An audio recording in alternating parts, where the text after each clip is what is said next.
Hello everyone, my name is Kelly and I am here with you today to share an art video. This is going to be a painting of watercolor leaves in my Koval sketchbook. I've been sharing these up on Instagram. I've been doing a whole bunch of them and I've been getting a lot of questions on the procedures and how I do them. So I thought I would go on ahead and share a process video. I've been doing these paintings for probably about the last month or so, or a series of these paintings, and I actually did several of them earlier this year too. I think they're a lot of fun and I think they're just so pretty, so I just keep painting them, and apparently you all love them, so you want to know how I'm doing them, so that's why I am here today with this video.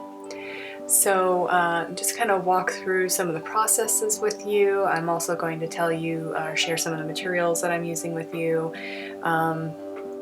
Just a quick note that I will have links to everything in my description below. Some transparency there. Any Amazon links are Amazon affiliate links. As probably most of you are familiar with by now, Amazon affiliate links mean I get a very small commission off of anything you purchase if you click and use one of those links, and it is at no additional cost to you. So if you would like to show some support to me, use those links. But in any case, so what I'm sharing with you here for right now is the very first part of my process, which is to just wet the paper, and I'm doing wet and wet. I'm doing the background work basically for this painting, and then I'll let this dry and I'll be doing more work over the top of it. My process with these paintings is to allow the paint to mix and blend on its own on the paper. So you're not going to see me cutting over to shots of me picking up paint in my palette and mixing it on the palette. There's no point to it. All I'm doing is directly picking up the paint and moving it straight from the palette onto my brush, onto the page, and of course rinsing and cleaning my brush between colors. The colors that I am using today are Daniel Smith and Core. All of the purples are Daniel Smith watercolors. There is Rose of Ultramarine, Amethyst Genuine, and Lunar Violet. And then the Core watercolors are Quinacridone Gold and Cobalt Teal. So my process here again is just to do wet and wet and allow the page or the paper or the paint to mix itself on the paper. And you see myself helping it along there a little bit with a fine mist sprayer. Sometimes I don't like the hard edges that come, so I'm just trying to encourage some nice soft blending there. And occasionally I'll go through and I will sop up extra wet color with my brush right there, and or add more color. The brushes that I am using are Princeton brushes, or the Princeton Neptune brushes. I really love these brushes. I absolutely love them. I'm so grateful to have discovered them, and that's discovered them via lots of other YouTubers, sharing their process.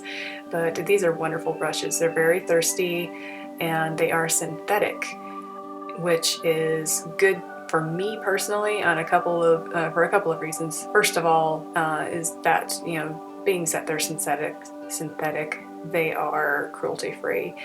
And the other nice thing about them being synthetic is that it makes them way more cost-effective than sable brushes. So if you have not tried Princeton Neptune brushes, I would encourage you to give them a shot because they are just wonderful. Again, they're very thirsty, so they do hold a lot of water, so they might take some getting used to, but they are definitely worth it. What you see me doing right there is I'm using a cheap brush. This is the only time you see a cheap brush being used in here, and that is because I am splashing some salt water down on the page just to get some you know, some texture, some difference. And I use a cheap brush for that because salt is very corrosive and I do not want to ruin any of my good watercolor brushes. So cheap brush comes to the rescue for that. And I'm just about finished with this portion of the painting here. I'm just splashing down some cobalt teal. And I'm really glad I decided to do that because the painting was feeling a little flat to me otherwise, so that cobalt teal just brought in some wonderful contrast, so I'm really happy with that.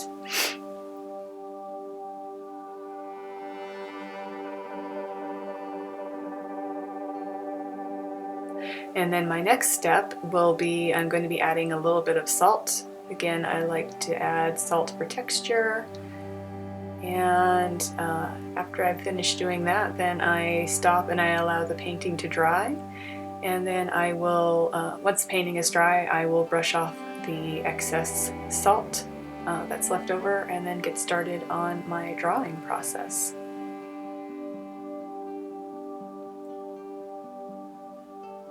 So here you see the paper has dried, and I'm removing those binder clips because I find they get in my way when I'm drawing. It's nice to just not have stuff bumping into my hand, so that's the reason for that. But I will reapply or put the binder clips back on later when I am ready to start painting again. So my process for drawing, or method, or whatever you would like to call it, is just to try to find balance and composition, and for these leaves, of course, figure out where I want these leaves to live. Kind of a throwback there to Bob Ross, where do we want these trees to live? So yeah, my goal is just to have some balance in the composition, overall composition on the page, and that's what determines where my leaves show up. I'm also kind of choosy because I might see some really nice, pretty patterns, blends, etc. going on in that background color, and I might decide that I want to preserve them, so I sometimes might try to plan out that a leaf is going to be right on top of a specific spot where there's just some really pretty color variations going on, kind of like that leaf that you see right there that's got the blue spots on it from the cobalt teal. So ideally what's going to happen towards the end of this painting is that these leaves, the color that you see there, that's what you're going to see in the end product. Nothing's going to change there very much except for when I add some shading. So yeah, I can try to preserve some of that color. Everything else around the leaves is going to change a bit. So yeah, this is my process right there, is I just draw them out. And I'm going to apologize to you right now for a really rough transition, but I'm going to speed things up. And because I figure you probably get the point. And I'm just using, as you can see, just a normal lead pencil, nothing fancy or special needed there. You even just use its own eraser when I'm trying to erase stuff. Now, I don't care if the lines of these leaves are dark. I'm not entering a specific or special watercolor contest or anything where you get docked points for your pencil or line work showing up. I kind of feel like they just add to the process or to the overall feel of the painting, so I just make them fairly dark so I can see what I'm doing. And just a little note there as far as my painting process for this with the video. I am using a gooseneck stand for my iPhone, so I'm filming all this on my iPhone, and that's probably why you see a little bit of shaking going on too, because that gooseneck is attached to my desk, which is of course where I'm doing my painting. And apparently just even the slightest little bit of motion can set that gooseneck to wobbling, so I do apologize if that's making anybody uncomfortable. If these videos end up being well received, if I feel like there's more of a warrant for me to continue doing videos, then I certainly will invest in a better setup. In any case, so what you see me doing here now is I am painting around the leaves on the interior portion between the leaves. So what I do with my color selection here is I try to choose and enhance the color that currently exists in the location where I'm painting. So for instance, right here in this spot that I'm painting, that is Daniel Smith Rose of Ultramarine down there, so my plan is to just paint more Daniel Smith Rose of Ultramarine over the top of it to just enhance that color. I'm not necessarily looking to glaze a completely different color over the top because I want to let the colors shine as they are as much as possible, and this helps preserve their luminance very nicely. So, and I just find it makes for a really nice effect.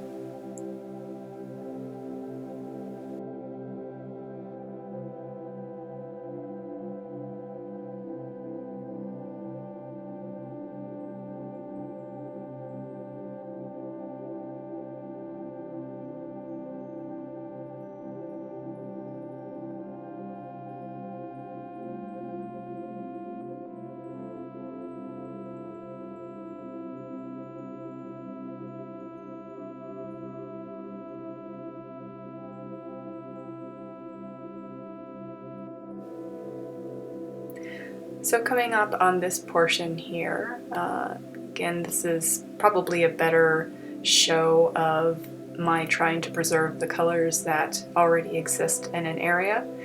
There is some quinacridone gold in there, some cobalt teal, and a little bit of one of the violet colors. There's kind of a mix I see anyways in that spot of the Rose of Ultramarine and some of the Amethyst Genuine. So you're going to see me putting those colors down in this one small little area, and this is why having a small brush comes in very handy. So I'm putting down the quinacridone gold right there.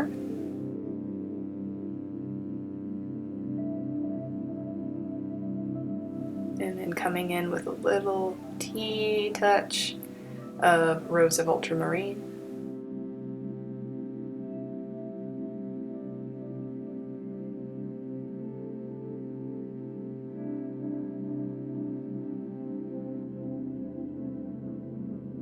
And then some of that beautiful cobalt teal. Again, as much as possible, allowing the color to blend on its own without much persuasion on my end. It's really where you get mud, is if you keep pushing the colors around with your brush and lifting some of the color a little bit, because it felt like there was a little bit too much in there.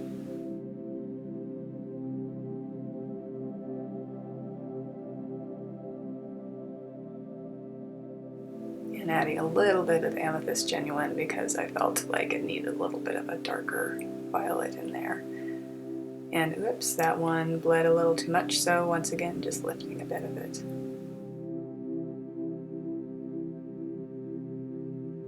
And then I move on to the next section. So I do this with all of the little interior sections, the areas between the leaves, and get them all painted. I find again that this is just makes more sense to me to paint them this way instead of doing the larger exterior portion.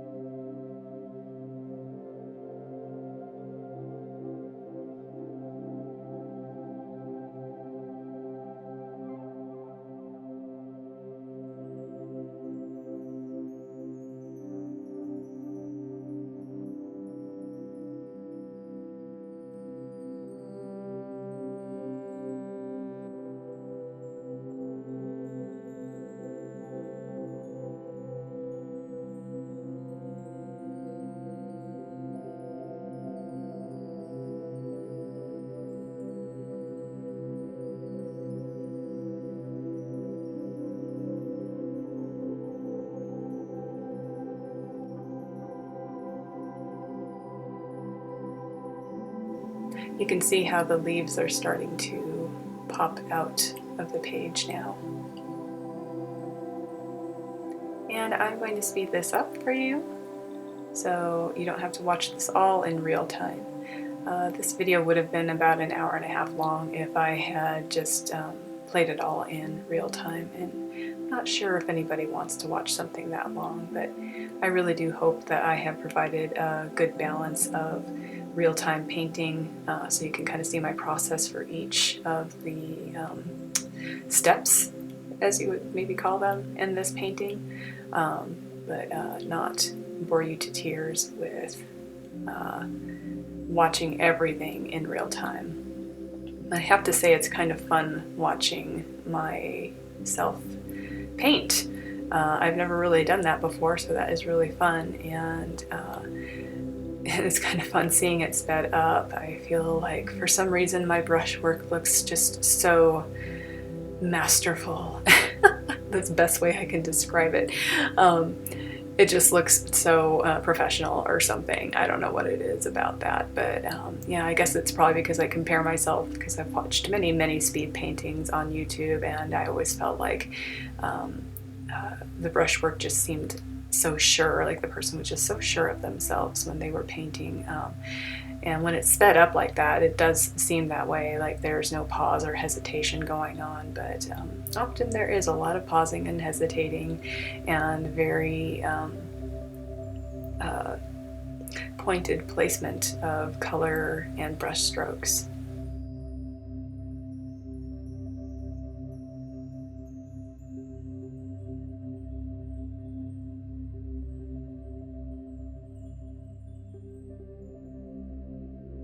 So I'm going to slow it down here again,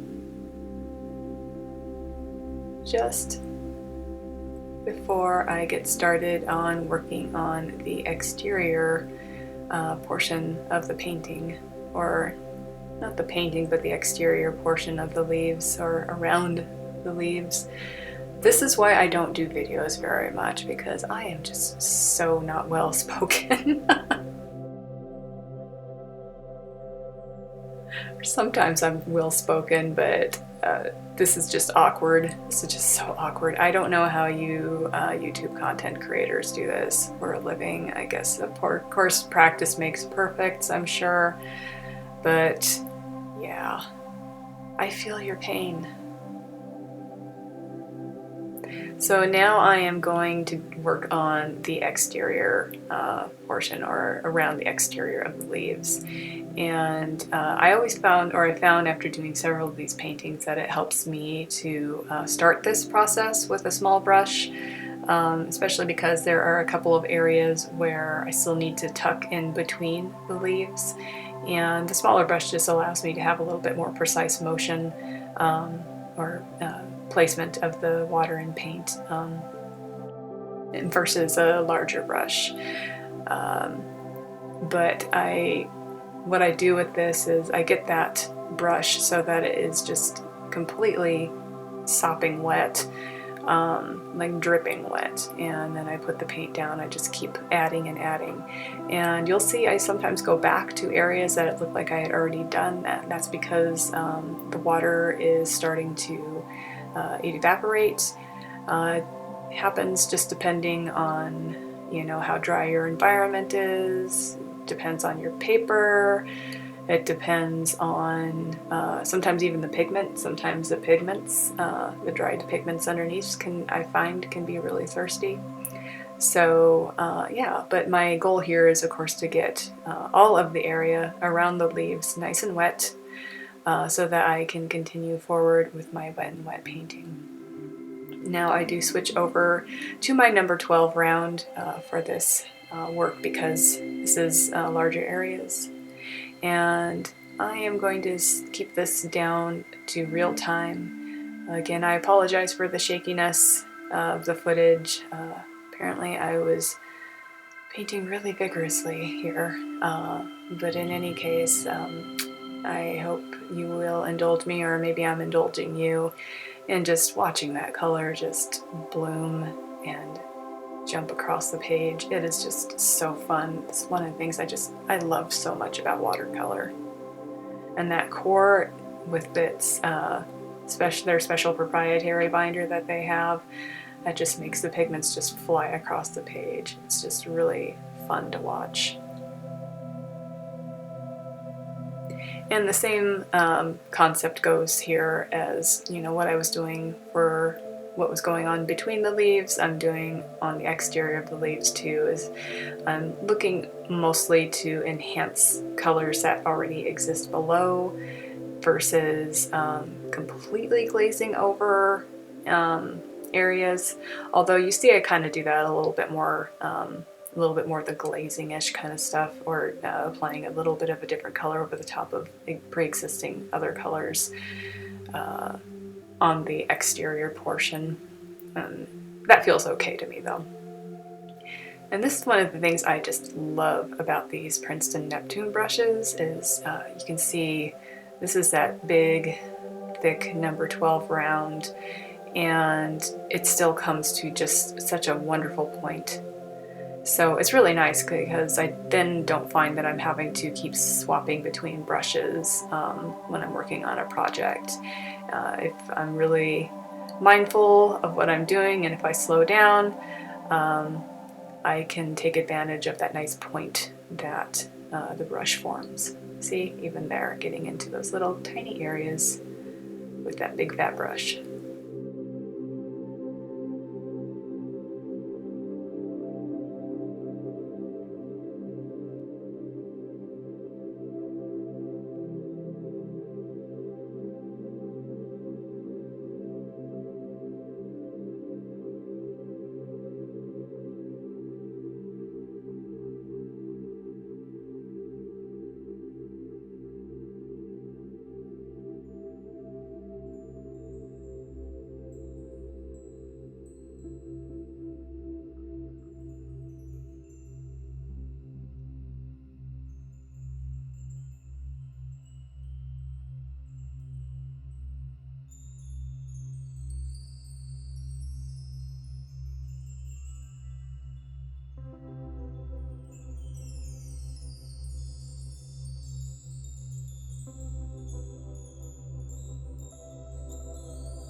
Alright, and my final step with this is just to kind of clean up the edges around the leaves a little bit, especially when you're working with a large chunky brush. Sometimes you don't get quite as accurate, or, you know, especially I get a little bit cautious around areas, so I don't want to get too close to the edges. So yeah, I just go back in with that number 2 round to help tighten up any gaps that I might be seeing between where the paint went down and the edge of the leaf. And again, sorry for that jumble there. I actually did bonk the the gooseneck with my head at that point. Painting like this is really awkward because normally my head is directly over that painting, and for this particular video I ended up, you know, I had the gooseneck and then I had this, you know, positioned directly beneath the gooseneck, and then I had my glasses on and I was painting a bit from a distance. So thank goodness for glasses. But yeah, this is definitely not how I normally paint.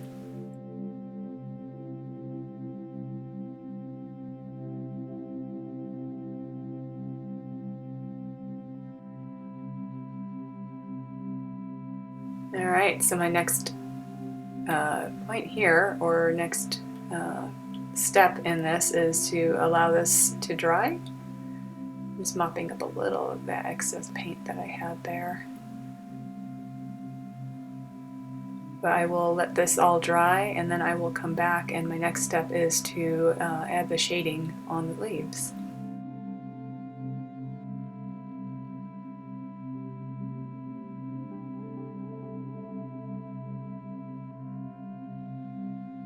Alright, so now it's time to create some depth in this painting. It would be fine as it is. I could leave it as it is and be kind of pretty, but this is the next thing that I do to add some extra oomph to the painting. So I am going back in with my number 2 round, my small brush, and my goal here is to add shadows to the leaves that are behind other leaves or branches. So this one is a perfect example. This leaf, it's going behind a leaf that's over there on the left, and also behind those branches on the right. Same procedure here.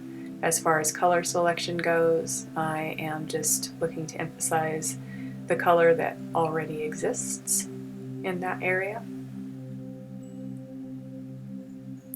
And with these leaves too, I make sure to paint the entire leaf, even though the shade might only be, say, like on the lower left portion of a particular leaf. This leaf is a little different, but even though the shade might only be on a certain portion of the leaf, I paint the entire leaf because if you're familiar with watercolors, you'll know that the pigment will flow as far as the water goes. So if I don't paint all of the leaf, what will happen is when I put down the color for the shading, the pigment will end in an abrupt line where I stopped applying water, and I don't want hard edges for these blends, for the shadows here. That's my choice. It is an artistic choice. Some people might like hard edges, but I don't want those.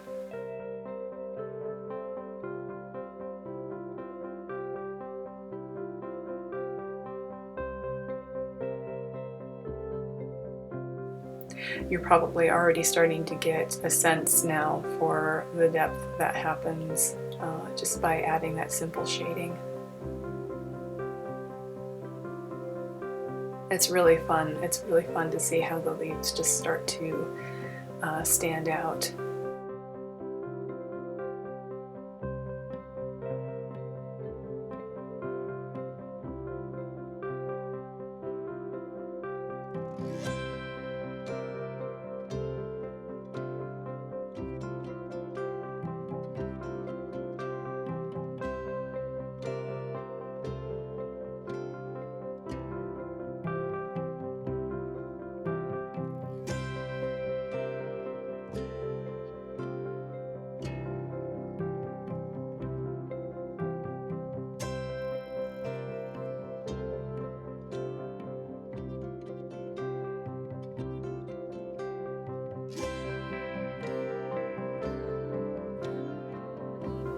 And I'm going to show you one more leaf, just to kind of show you an example of, how for even the shadows, I am switching out color. This one here, I'm going to be using some violet instead of the Quin Gold.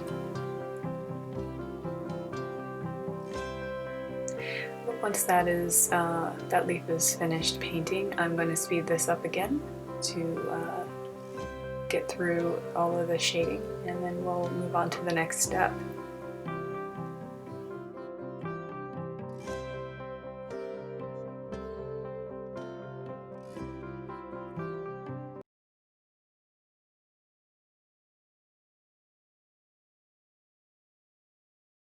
As far as materials go, I am using a Koval sketchbook here, and again, I will be providing a link to this below. This is not an affiliate link because you can only purchase Koval sketchbooks. I cannot say sketchbook for the life of me. Talking is hard. You can only get these sketchbooks from the Kowal website. This gentleman is based out in Poland, and all of these sketchbooks are handmade, and they are absolutely wonderful. I am loving working in this sketchbook, and I'm loving the paper. This sketchbook in particular is about 5.5 inches by 7 3/4 inches. It has about 44 pages.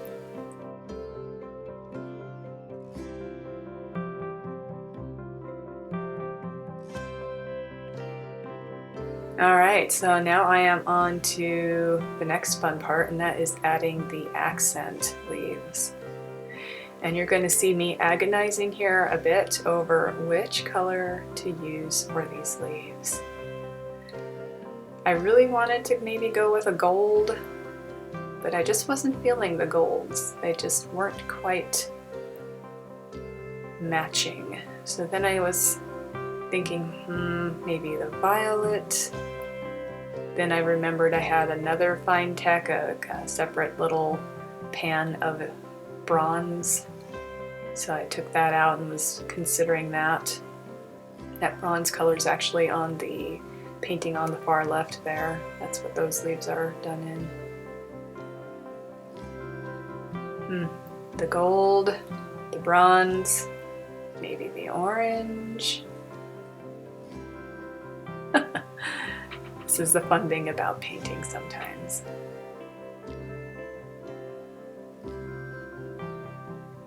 Alright, and I finally made up my mind. I am doing purple. Hooray.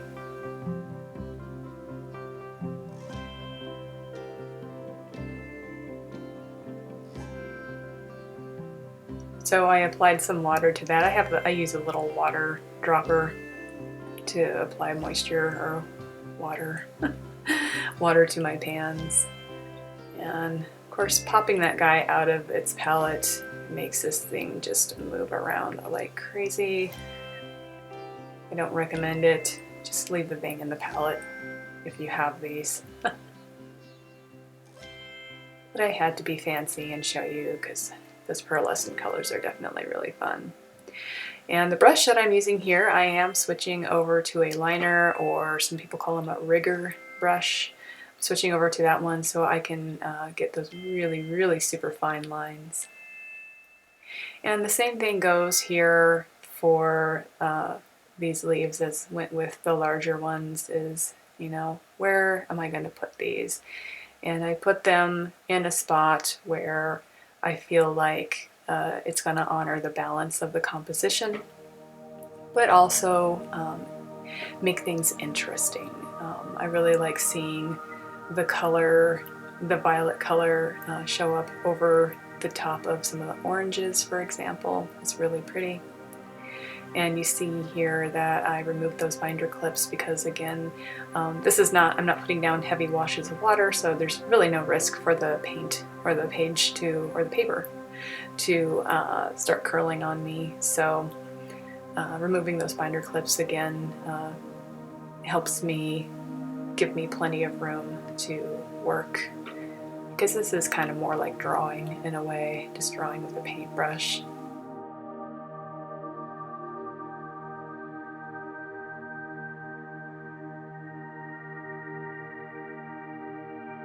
I find those fine techs, you sometimes have to kind of double up on layers of them, especially at the beginning when it's wet, because it ends up being you've got more water in your brush than you have the pigment.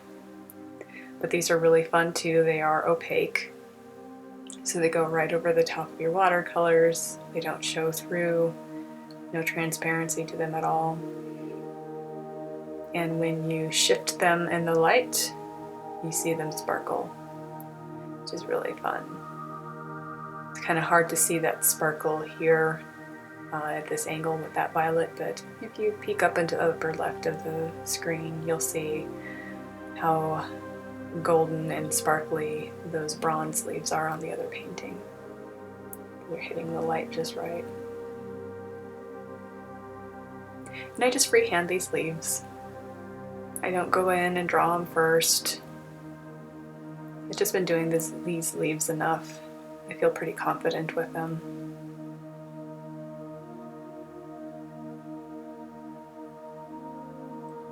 you want to do leaves like these and you're not sure what you're doing, just practice. Get yourself a blank sheet of paper or turn to a blank page in your sketchbook and just try painting the leaves. Paint them in different shapes, different colors. Just practice, practice, practice. And that's probably part of why I felt confident in doing this video, is because I've been doing enough of these paintings. I know what I'm doing, so having the recording equipment in the way, you know, my iPhone and the gooseneck thing, didn't distract me too terribly while I was working on this painting, because I already knew what I would be doing.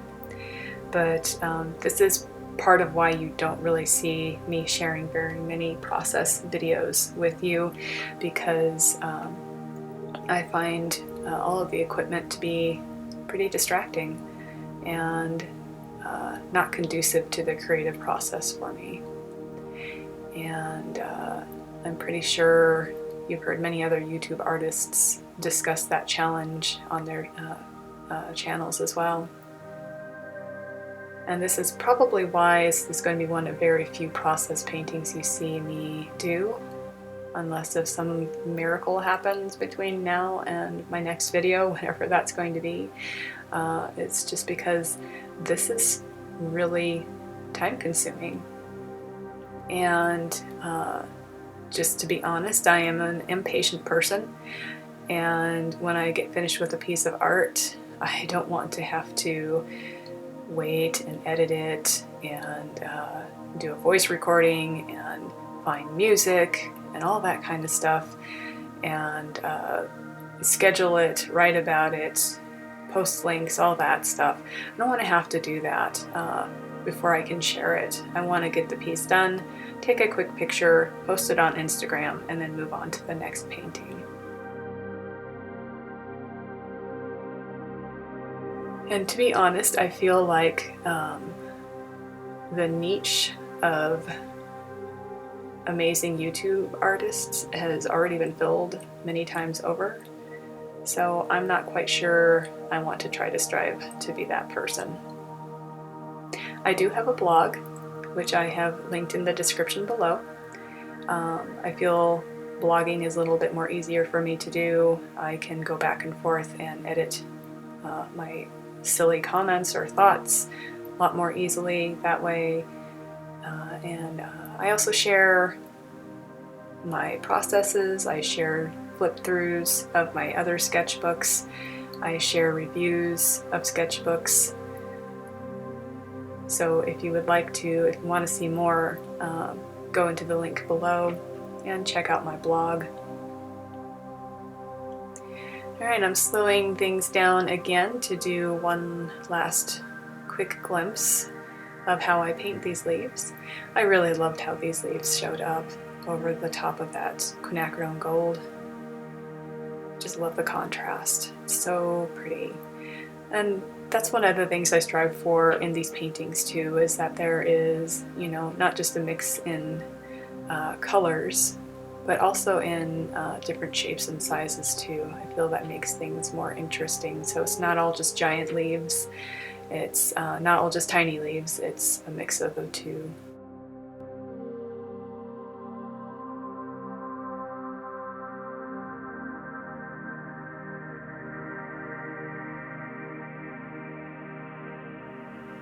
Now I'm almost finished with this painting here, just these last leaves, and then I will be signing my painting and removing the washi tape.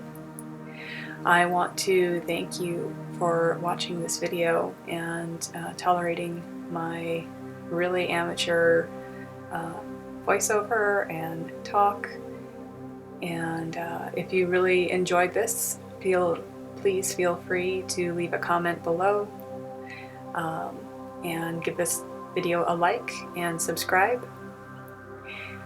And again, you can find me on social media. I have an Instagram account and I have a blog.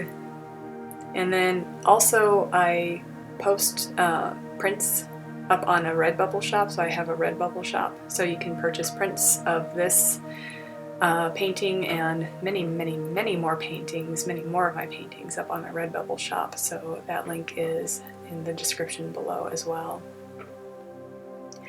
Speeding up, getting things prepared to remove the tape. I know people really love to watch the peeling of the tape. It is really satisfying to see those nice clean edges after.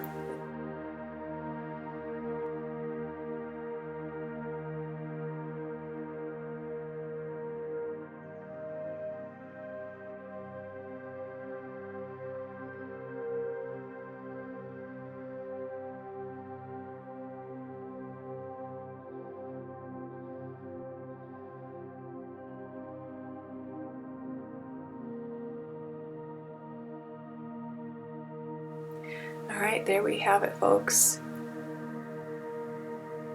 This is how I do my watercolor leaf paintings. Again, I hope you enjoyed. Please give me a like and subscribe below. And until next time, I hope you have a wonderful day.